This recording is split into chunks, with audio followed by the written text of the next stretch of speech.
Hello, everyone. Hi, welcome to Lay's Real Talk. All right, this is the first Thursday after Christmas and New Year. I feel like it's a holiday again, but it's not. All right, we're into 2026. Okay, first working Thursday of 2026. And the world is still talking about the arrest of Venezuelan dictator Nicolas Maduro. It has been, it has had a significant impact. Oh, where is it? Okay, here we go. Yeah, it has a significant psychological impact on Xi Jinping. Let's talk about that today. So, according to Beijing insiders, Xi Jinping has become deeply alarmed by the possibility of being personally targeted. In response, he is said to have ordered 3 additional security measures this week, moves that point to a sharp escalation in his security concerns. Now, to be clear, his anxiety about personal safety is not new. It has long been shaped by brutal internal power struggles at the top of the CCP. What is new is the intensity and the timing of these measures. So tonight, I want to walk you through several recent incidents that many observers believe were assassination attempts carried out amid a life and death struggle between Xi Jinping and his rivals inside the system. As both sides fight for survival, the counter-strikes appear just as deadly as the threats themselves. Now, before we examine the competing theories behind these violent incidents and what they may reveal, let's first look at Xi's newly implemented security measures. So the first measure is erasing Zhongnanhai from the map. When I first heard it, I wasn't really quite sure if I should believe it. But when I saw these pictures, basically all publicly accessible digital maps inside China have now masked or blocked 2 locations entirely, Zhongnanhai and the Western Hills, where PLA's Joint Operations Command Center is located. There are screenshots showing that when users search for Zhongnanhai on Baidu Maps or AMap or even Google Maps accessed from Hong Kong, the area does not display normally. Instead, it appears blurred or completely invisible. So here's one. Oh yeah, I have. There are other images. I just want to show you one. The same applies to the Western Hills area in western suburb of Beijing. So why these 2 places? Because they are widely believed to be Xi Jinping's primary residence and emergency hiding locations in the event of a crisis. Both sites are known to contain extensive underground facilities, and they are connected by secure underground tunnels, I should say. Now, ironically, if you think about it, blocking these locations on public maps almost has the opposite effect. It draws attention to them and effectively advertises exactly where the top leaders would be hiding. Like I said, when I first heard this claim, I was skeptical. But after seeing the map images myself, there are a number of them. And also people's chat on Chinese social media saying that they can't search for Zhongnanhai or Western Hills on Google Map. I'm sorry, on Baidu Map. I then believe this information is credible and should not be dismissed lightly.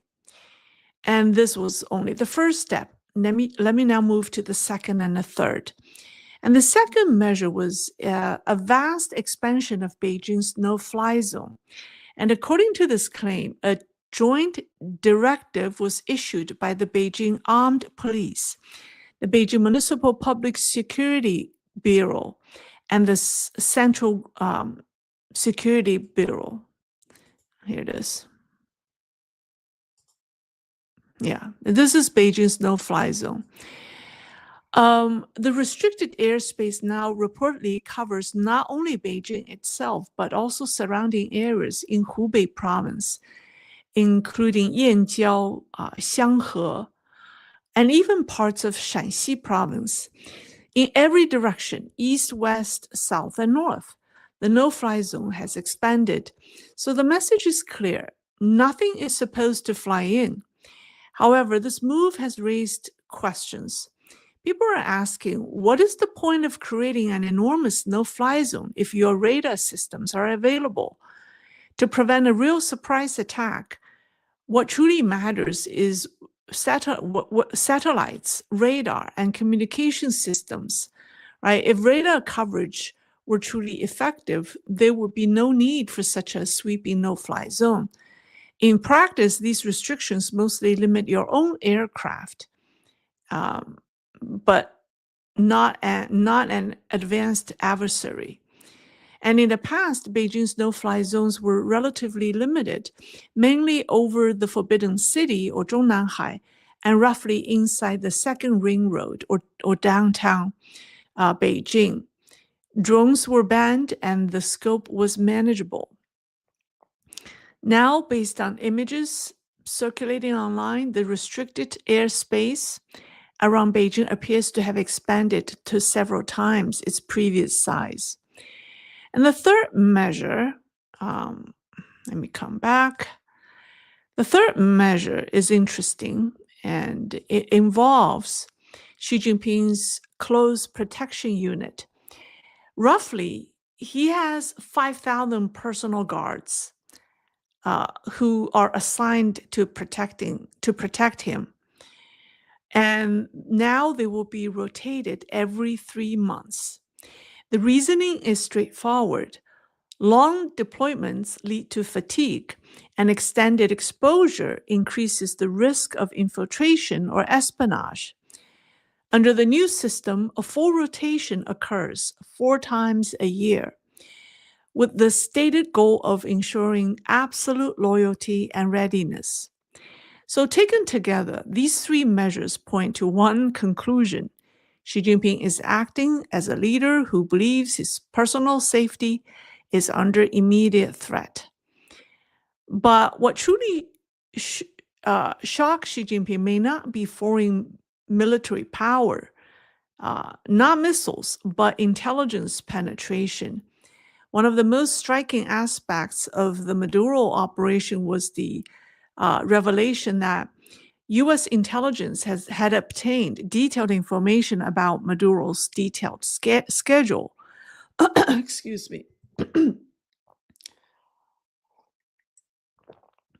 Oh, feels better. No time for Lei to take a sip of water before she started the live stream. All right, okay, next time I'll remind myself to do that. So yeah, it was shocking for the CCP leaders to find out that the Americans knew so much about Maduro, his daily schedule, his environments, his inner circle. So in other words, the operation demonstrated the ability that the Americans have to penetrate the dictator's closest protective layer. And that's Xi Jinping's greatest security risk from his perspective. It is his own people that he fears. And history shows that loyalty is always a dictator's weakest point. Maduro famously relied on Cuban security personnel because he did not trust Venezuelans to protect him. Now, Xi Jinping doesn't have that option. He doesn't have the luxury of that. He must rely on the PLA and internal security forces, which are institutions that are increasingly divided and politicized. So he does worry about internal collaborators, people close to him who might turn because money, pressure, or survival change loyalties quickly. Under intense authoritarian control and with massive external incentives, anyone can become the weakest link. And there are recent events that suggest that Xi Jinping has good reason to be afraid. Now let's talk about the events that have unfolded recently. First, the first alarming event or incident reportedly occurred within the last 2 days. In fact, it said it was yesterday, but due to the time lag, because Beijing is 12 hours ahead of us, you could say the past 2 days. According to the same source that disclosed the new security measures, there was a small-scale exchange of gunfire near Zhongnanhai on the side facing Jingshan Park. It's in an area commonly referred to as the rear entrance to Zhongnanhai. Some Beijing residents passing through the tenement area heard gunshots coming from that area. Now, this is an area that housed the Central Security Bureau, the very agency charged with the responsibility of protecting the top 7 leaders, including Xi Jinping. And their headquarters is located in that area. And that area is completely closed to the public. And it's guarded at the highest level. So if gunshots truly occurred there, it would be extremely serious. Any gunfire in the Tiananmen Square is treated as a major incident. And some speculate that the sounds may have come from training exercises or possibly from tensions during guard rotations. Even those spreading the rumors admit the details are unclear. But one point is consistent across accounts. Gunshots were heard, and they were not minor or isolated sounds. So that's what we heard that has happened in the past 2 days. Now, the second major incident occurred 3 weeks ago, and this is something that I've been wanting to tell you for weeks, but due to all the breaking events we've had in the last week or so, I haven't got a chance to, but now I want to talk about it. It's a tunnel explosion. It looked very suspicious at the time when it happened, but after 3 weeks, we have more information. So it was an explosion that took place inside a tunnel on Beijing's G95 Capital Ring Expressway. According to eyewitness accounts, the blast caused heavy casualties. Yet Chinese authorities have issued no official statement. State media have remained collectively silent. Social media users who shared videos were reportedly warned by police to delete them. The silence immediately fueled speculation. I do have a video that I want to play, but this is a video taken during cleanup. So let me play that video. Yeah, I muted the audio because it's just all noise. So let me play while I talk. So this is what it looks like inside the tunnel. It was said that an oil tanker exploded inside the tunnel, sending flames and thick black smoke throughout the passage. More than 20 vehicles were severely damaged. Some were torn apart entirely. There were even claims that part of the tunnel collapsed. Since then, multiple versions of the so-called inside leaks have circulated online. From the very beginning, these claims never went away. But 3 weeks later, I think there were 2 consistent versions that have been going around. So version 1 claims that the explosion was targeting at Xi Jinping. According to this account, the casualty list included a team of Xi Jinping's special security detail, his bodyguards at the Central Security Bureau. Some even claim that a person involved in a special mission, possibly Xi Jinping's body double, was killed. It's possible that the entire incident was targeting the body double. This version alleged that a security unit rushing toward Zhongnanhai was ambushed near the southern section of the highway,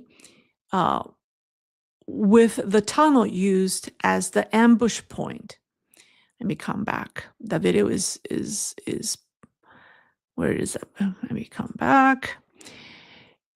Yeah, it was targeting one of Xi Jinping's security unit, and that very unit was on its way to Zhongnanhai, and it was ambushed on the highway, with the tunnel being used as the ambush point. And it's further claimed that Xi Jinping's chief of staff, Cai Qi, and his public security minister, Wang Xiaohong, rushed to the scene and later delivered, let me show you the pictures of these two guys so you know who I'm talking about. They rushed to the scene and later delivered a report to Xi Jinping. The report concluded that the attack showed signs of premeditation and possible foreign involvement. So there were three highlights from that report. First is the suspects were believed to be connected to Xinjiang with signs of foreign involvement. And the second point is that investigators allegedly found objects not belonging to the vehicle. They didn't specify, or the leak didn't specify what objects, but they said that they found objects not belonging to the vehicles. They also found knives among the debris, suggesting clear signs of premeditation. And then the third is that several members of Xi Jinping's security entourage were killed and injured. And it is further claimed that after reading the report, Xi Jinping immediately relocated with his wife to an underground air raid shelter in Zhongnanhai, where they stayed for 2 days and 2 nights. According to this source, Xi Jinping was in a state of extreme anxiety and believed the incident was orchestrated by his rival in the military, Zhang Youxia. Okay, let me show you a picture of Zhang Youxia. So this is version 1. Okay, version 2 tells a very different story. This version claims that the explosion was actually a precisely planned purge. How do I say? A precisely planned purge operation, personally ordered by Xi Jinping, with the real target being an Air Force vice or deputy commander. According to this account, the trigger was the death of Air Force Commander Chang Dingqiu. I have told you about his strange death, right, in December. So Chang Dingqiu died in December, and he was a close associate of Xi Jinping. He died under abnormal circumstances while under investigation amid internal military power struggles. It is said, according to this version, that Xi Jinping was furious and deliberately set a deadly trap inside the tunnel to eliminate Zhang Youxia's Air Force deputy and his entourage. So what does it all mean? Well, if the tunnel explosion was a failed assassination attempt against Xi Jinping, it would expose serious vulnerabilities in Xi's personal security. If it was instead internal infighting and counter-killing, it would suggest that power struggles inside the CCP have entered a stage where rules no longer matter. Either way, one conclusion is clear. Xi Jinping is not acting like a leader in full control. He is a man, is suffering from a great paranoia of imminent danger.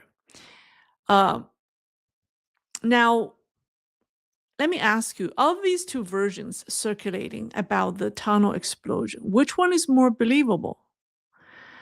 It could be either of them. There's also a third possibility that the explosion was simply an accident. If that's the case, it would mean something equally disturbing, that Beijing's municipal maintenance and safety system failed at its first line of defense in the most politically sensitive city of China. However, judging by the high sensitivity level around the case, it doesn't look like an accident to me. So if you ask me to pick, I'd pick the first version, which says that it's staged by anti-Xi forces against Xi Jinping. They purposefully took out Xi's body double to warn him. They took out not only his body double, but also took out his security team, just as a stern warning to him.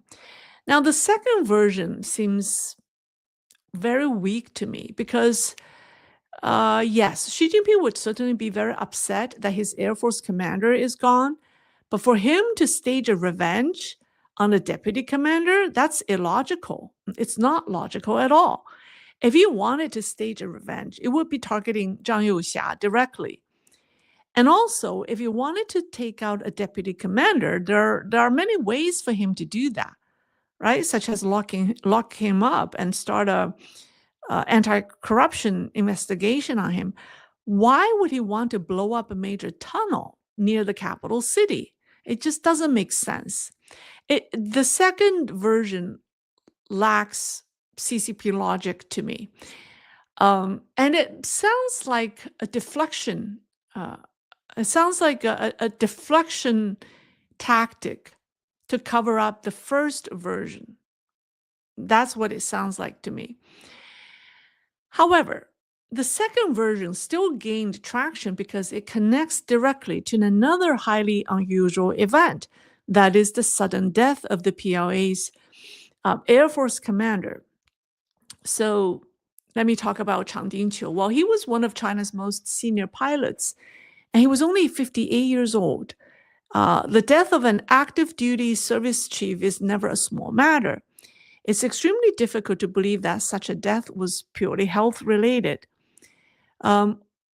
Many analysts believe Chang's death was tied to the intensifying struggle between Xi Jinping and Zhang Youxia. So to judge which version of the explosion is more credible, we first have to understand one thing. That is, the conflict, the struggle between Xi Jinping and Zhang Youxia did not begin with this incident. So let me give you a little bit history or background on the life and death struggle between Xi Jinping and Zhang Youxia. According to multiple accounts, after Xi Jinping recovered from a stroke following the third plenum in 2024, he became unwilling to relinquish control over the military. He wanted his power back.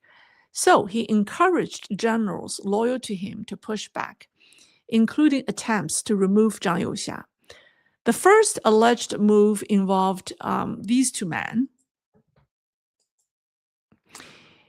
CMC Vice Chairman He Weidong and Political Work Department Chief Miao Hua, who were said to have organized a private armed force in Langfang, Hebei, with the goal of launching a surprise operation to seize Zhang Youxia. This claim was publicly discussed on October 25th last year by Cai Xia, a Red Princeling and former Central Party School professor now living in the US.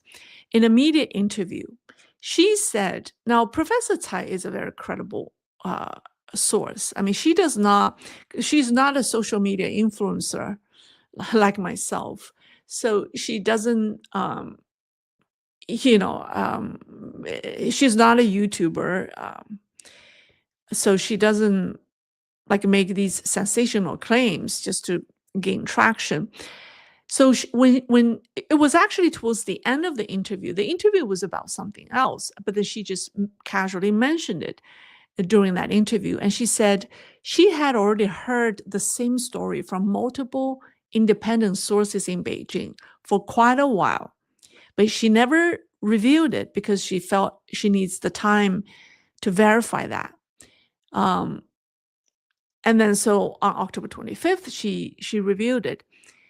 So basically, Miao Hua and He Weidong secretly built an armed unit for Xi Jinping as his private army. It was completely independent of all existing theater commands, military regions, and CMC command system. But unfortunately, Xi Jinping's plan failed. Zhang Youxia struck back. He Weidong disappeared from public view in late March. Since then, repeated online rumors have claimed that he is dead. Now, after the alleged private army operation failed, Xi Jinping then allegedly dispatched this man, Xu Qiliang, former Air Force commander, a retired general, and former CMC vice chairman, Zhang Youxia's predecessor, to lead troops to arrest Zhang Youxia in his office. That attempt also failed. The most extreme version claims that Zhang Youxia drew a gun from his drawer and killed Xu Qiliang on the spot in self-defense. Xu Qiliang's death was officially announced in June. The official cause of death? Heart attack. Now, these claims are unverified, but they cannot be dismissed easily as they follow a certain pattern: disappearance and death. And this pattern has continued until recently, right? The most consequential is the death of the active duty Air Force commander, Chang Dingqiu. Now, his death was leaked by a Chinese scholar in, I think it was December the 12th, around that time, or maybe the 16th, mid-December. Even though the state media said nothing, they didn't come out to dispel the rumor.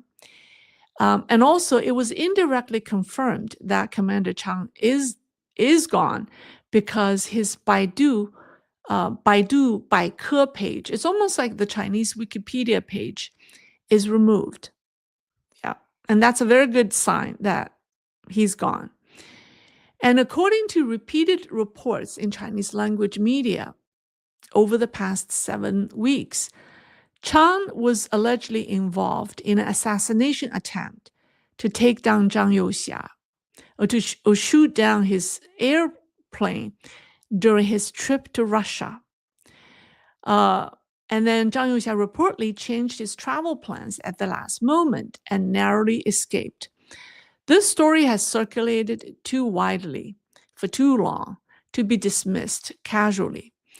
At minimum, it demands closer scrutiny. So to understand why, we need to look carefully at what happened during Zhang Youxia's Russia trip.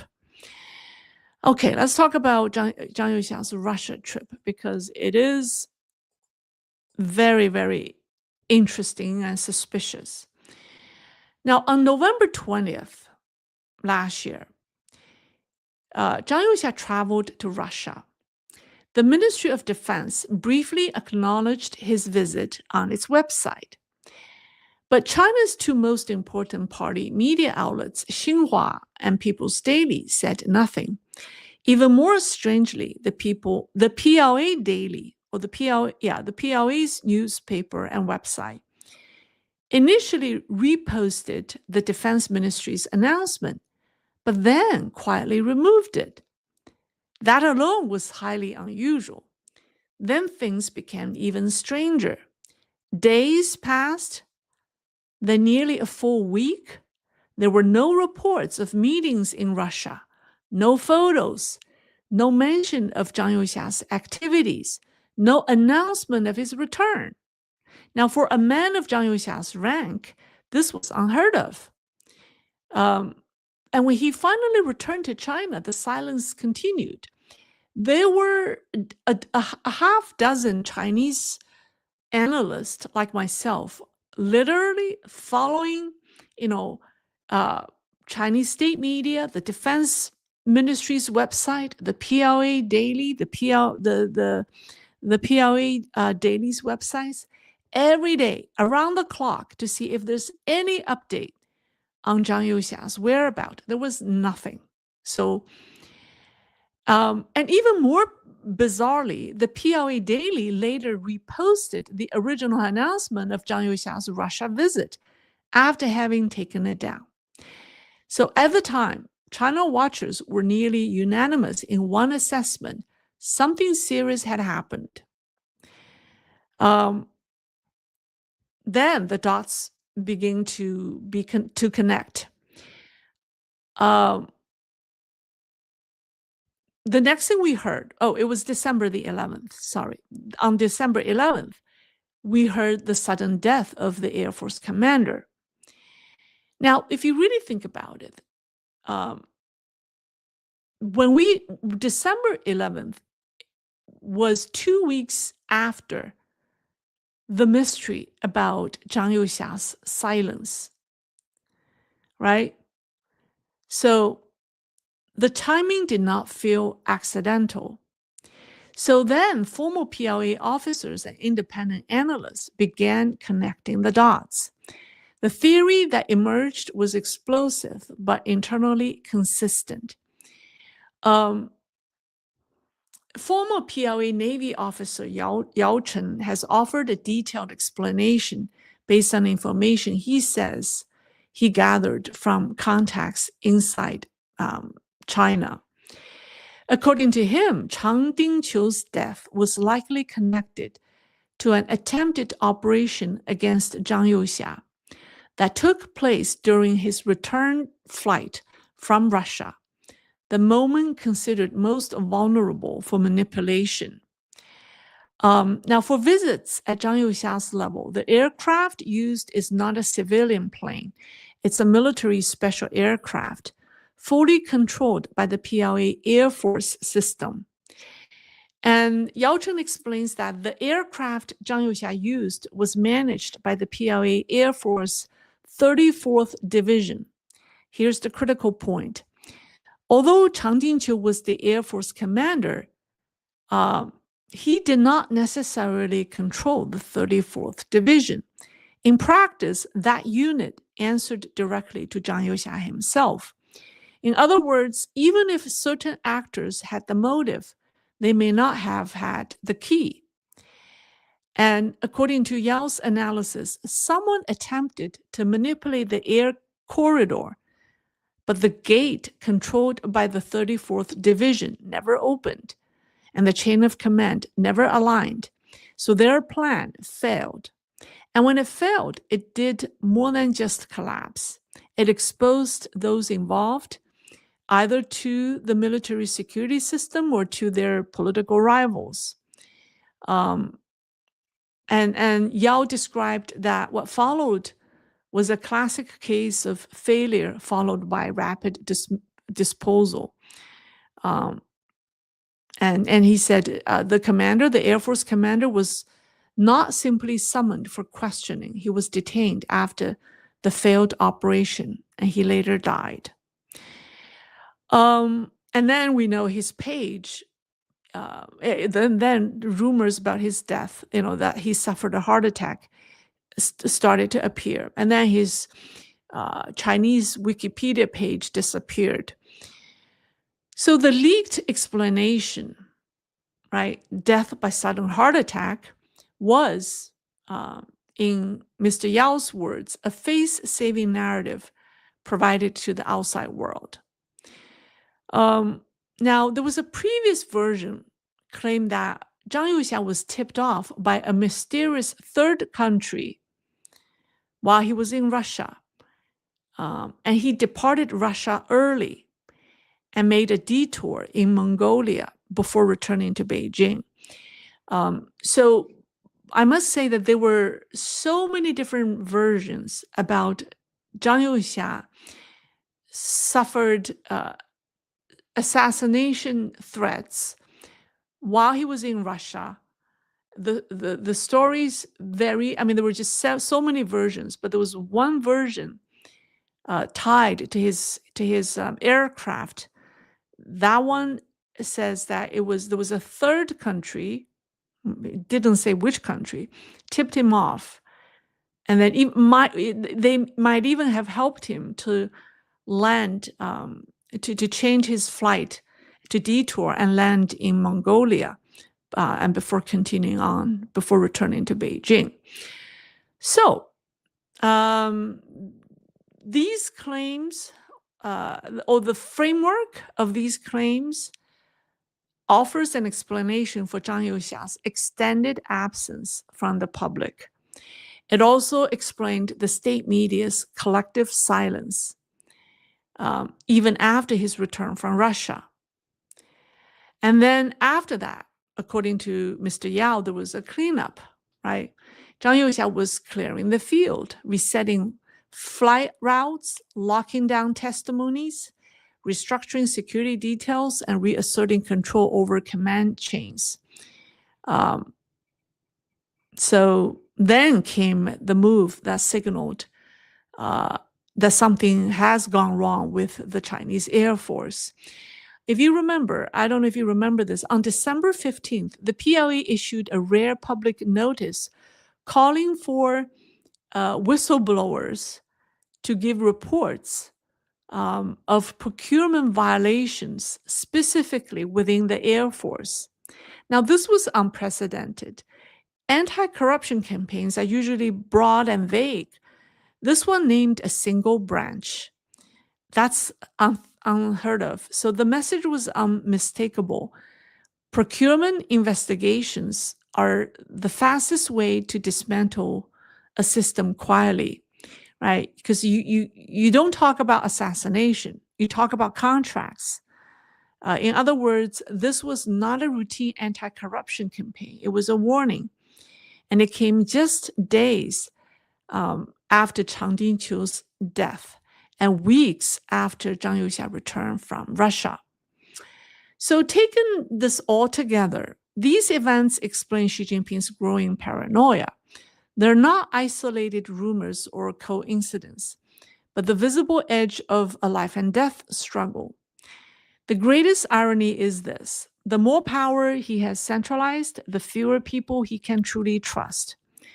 When a leader begins to erase his own residence and command center from maps, when he expands no-fly zones beyond an entire metropolitan area, when he rotates thousands of bodyguards every 3 months, and when he retreats into underground bunkers, it means that his paranoia is already out of control. Missiles are not his biggest concern. Foreign armies are not his biggest worry.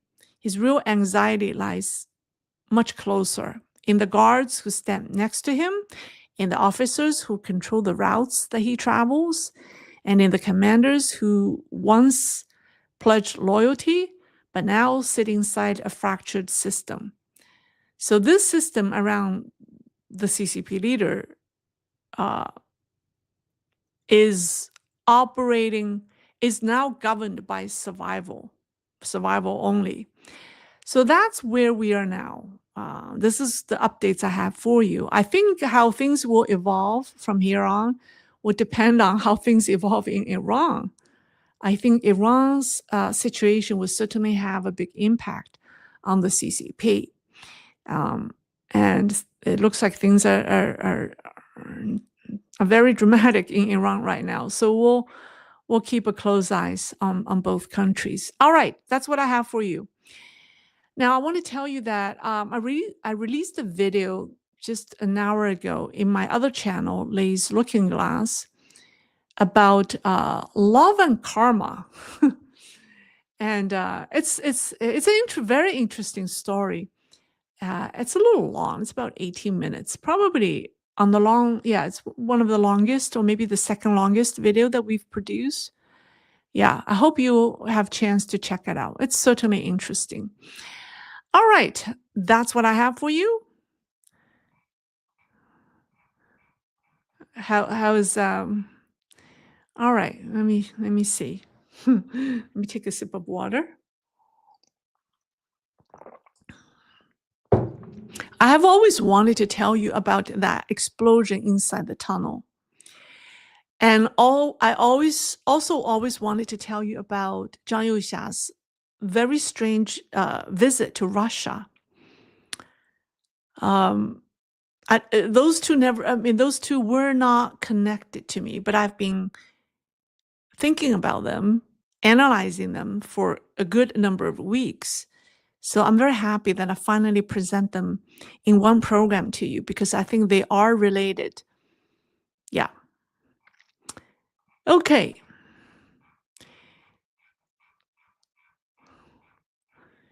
Questions, comments? We can speak Italian here, someone said.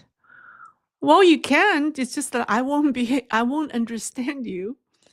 Um, is it live? It is live.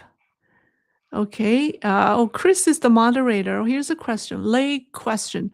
Why take out the second banana? Makes no sense.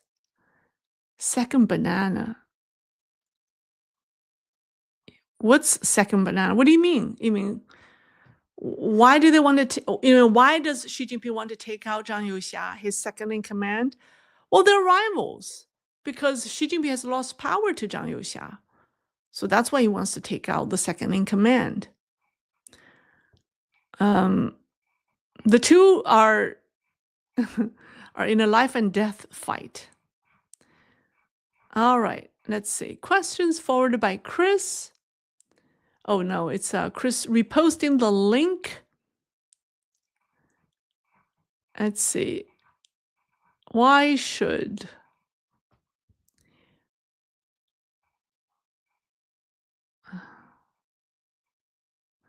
very expensive dictatorship? Oh, wow, there's a super stick from Tior. Oh my goodness, I don't know how to pronounce your name. Tior.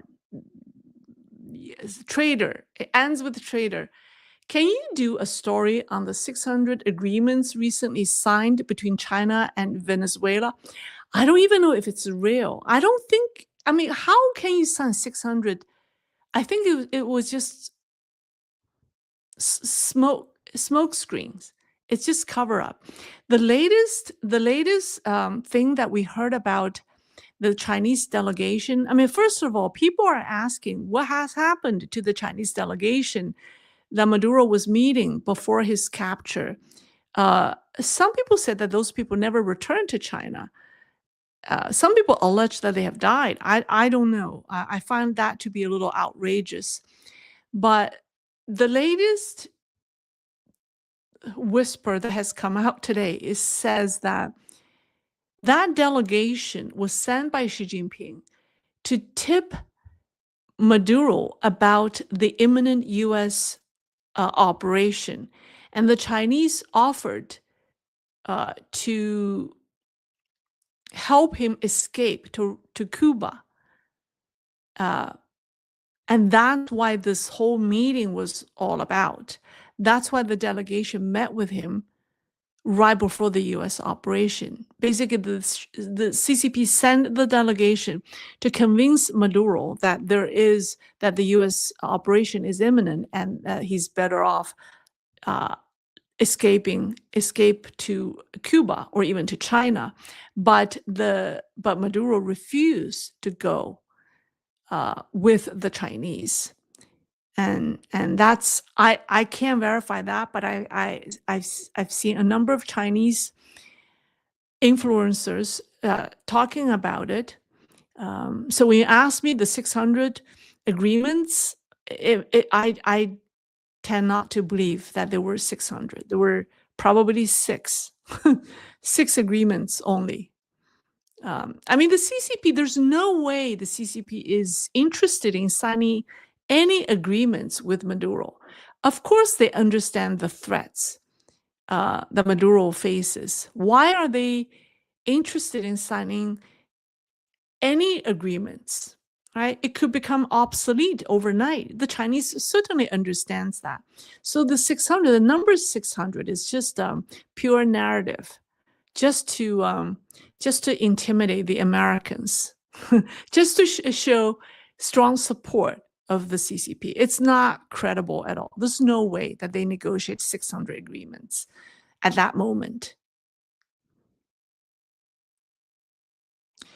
All right, this question, Lei, can you tell us what happened to the family members of those ousted commanders and officials? Are the families in danger?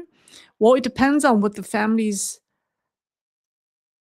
the role played by I think for the most part their families are okay, like their spouse is okay, but their children, if their children are overseas, and if the children is involved in some kind of espionage, like the son of former rocket force commander was allegedly involved in some kind of espionage activities for the Americans or with the Americans.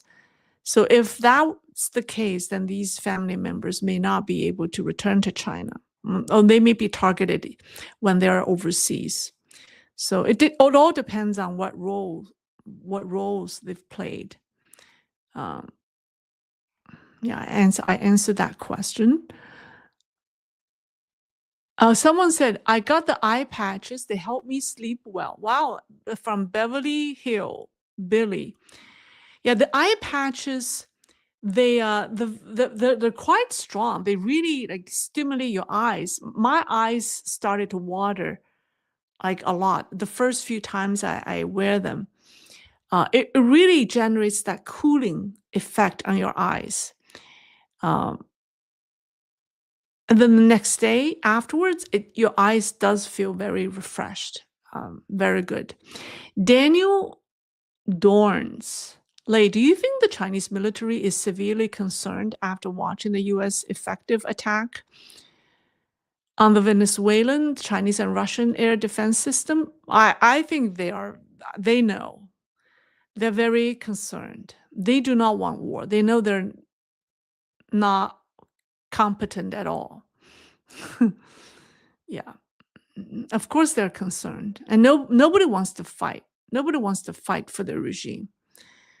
I think at this point, I think a year ago, maybe it's premature to say that, but in the past 12 months, take a look at how many generals have died, sacked, removed, and the fear that's permeating throughout the service units is unbelievable. I mean, morale is a serious issue, right?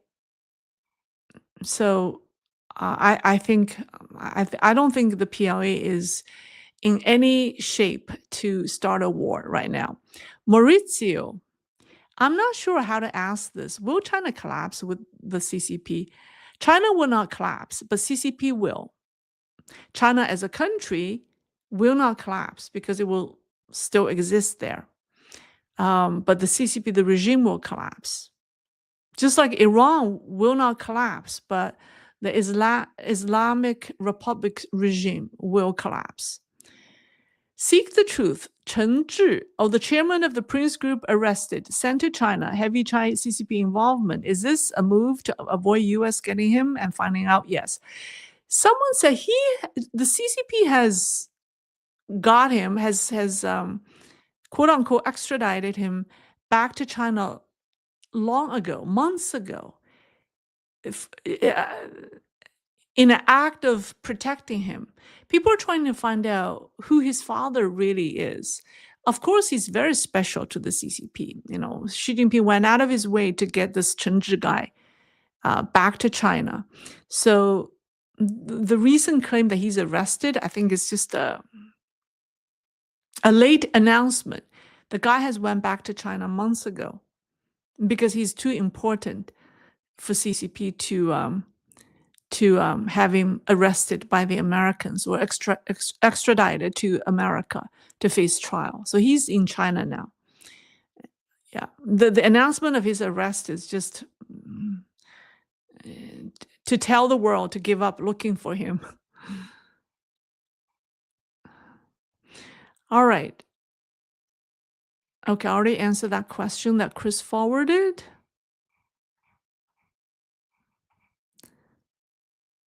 Okay, pass Z word. Lei, is Hu Jintao the reason why Xi Jinping is still in office to protect the CCP's top officials' financial interests, despite his humiliation by Xi? Should Hu Jintao go before change can happen? Yes, to some extent, Hu Jintao is the reason, or is one of the major reasons why Xi Jinping is still in office to protect the regime from falling apart. Um, because Hu Jintao does not want to be blamed for being the person who uh, dismantled the regime. When other officials like Wen Jiabao, Li Ruihuan, those officials are not afraid to end the regime. I think they're not afraid to start real political reform, fundamental changes that's equivalent to ending the communist regime. But Hu Jintao is afraid. He's a very timid person. And then Xi Jinping really worked hard on Hu Jintao. Xi Jinping allegedly offered Hu Jintao's son a high position, Hu Haifeng. So so Hu Jintao is the bottleneck right now. But then some people say, like, remember Ken Cao, the young man that I interviewed during my anniversary program? He thinks that Xi Jinping is doing a great job tearing the regime down. Nobody's doing that as effectively as he is. So keeping him there is not a bad choice.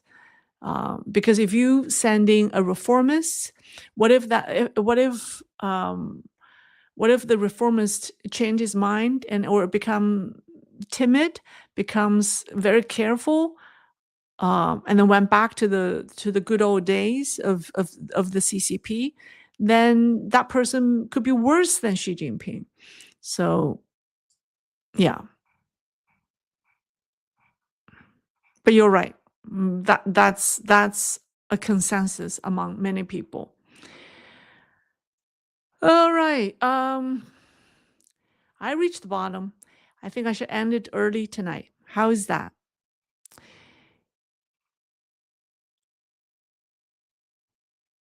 Okay, that's all for tonight. I thank you for joining me. Oh, Seek the Truth has a question. The elders appear to have a pen and a united plan or strategy to address Xi. It appears that cracks, uncertainties, or issues have arisen. Is this real an issue? The elders, I'm not quite sure your question, but the party elders are also divided amongst themselves. They are not a unified force. So that's why it's very difficult for them to, and then with Hu Jintao wanting to protect the regime, it's very difficult for them to take Xi Jinping down.